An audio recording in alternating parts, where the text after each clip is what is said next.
Imagine London, one of the world's most iconic cities. But what if I told you that the modern city we know today was born from a catastrophic disaster? A fire so immense it melted church bells and made the streets glow red-hot. This is the story of the Great Fire of 1666 and how a city's darkest hour led to its greatest rebirth.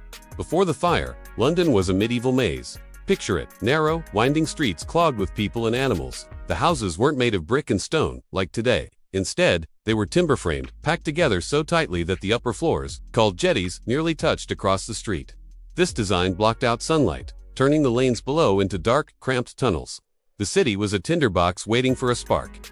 And in the early hours of Sunday, September 2, 1666, that spark came. It started in a small bakery on Pudding Lane, owned by a man named Thomas Fairbairn. He'd forgotten to properly extinguish the oven fire the night before. Embers ignited nearby firewood, and soon, his whole house was ablaze. In a modern city, this might have been a minor incident. But 17th century London had no organized fire brigade. Firefighting was a chaotic, primitive affair. People used leather buckets, hand-operated squirts, and firehooks long poles used to pull down houses to create a firebreak. But on that night, everything that could go wrong did. A strong easterly wind fanned the flames, pushing the fire westward at an incredible speed.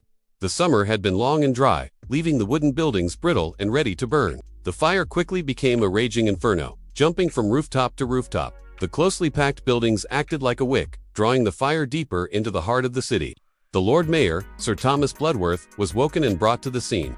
His reaction, he famously dismissed the fire, saying, "Pish, a woman might piss it out," and went back to bed. This disastrous underestimation cost the city precious time. By the time he realized the true scale of the danger, it was too late.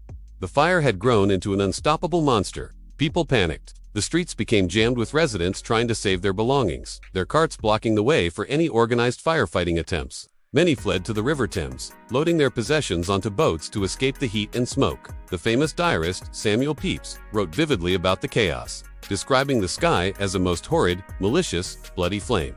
He saw people staying in their houses until the very last moment, then running for their lives as the fire licked at their heels.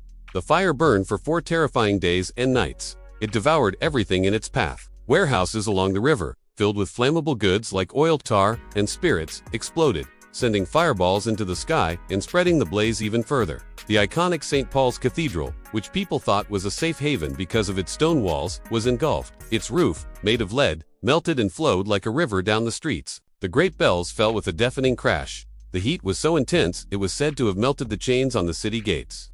When the wind finally died down on Wednesday, September 5th, the scale of the destruction was staggering. The fire had consumed over 13,000 houses, 87 churches, and countless public buildings. It had destroyed 4/5 of the walled medieval city. Miraculously, the official death toll was incredibly low, listed as only a handful of people. However, historians now believe the true number was much higher, as the intense heat would have cremated many victims, leaving no trace. London was a smoldering ruin, but from these ashes rose a completely new city. The disaster was a brutal, but necessary, wake-up call. King Charles II and city planners like the brilliant Sir Christopher Wren saw a once-in-a-lifetime opportunity. This wasn't just about rebuilding, it was about reimagining London to be safer, healthier, and more magnificent than before. The first and most important change was in the building materials. The Rebuilding of London Act of 1666 was passed, and it was radical. It outlawed timber-framed houses. From now on, all new buildings had to be constructed from brick or stone. This was the single most important step in preventing a similar fire from ever happening again. The act also specified different types of houses for different streets, standardizing construction and preventing the chaotic, overhanging designs of the past.